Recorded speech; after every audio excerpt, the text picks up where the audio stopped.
Farg'onadagi metan gaz quyish shoxobchalaridan birida portlash sodir bo'ldi. Hodisa oqibatida kamida 1 kishi halok bo'lgan. Ma'lum bo'lishicha, Nexia rusumli avtomobilga gaz to'ldirilayotgan paytda mashinaga o'rnatilgan metan gaz balloni portlab ketgan.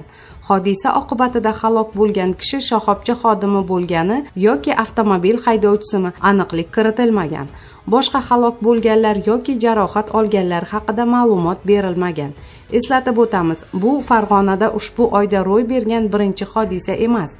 1-iyun kuni Farg'ona shahrida Sharof Rashidov ko'chasida joylashgan avtomashinalarga metan gaz quyish shoxobchasida Qo'shtepa tumanida yashovchi nafaqaxo'r o'zining Nexia rusumli avtomashinasiga gaz to'ldirilayotgan vaqtida avtomashinaga o'rnatilgan metan gaz balloni portlab ketgan va oqibatda 1 kishi halok bo'lgan edi.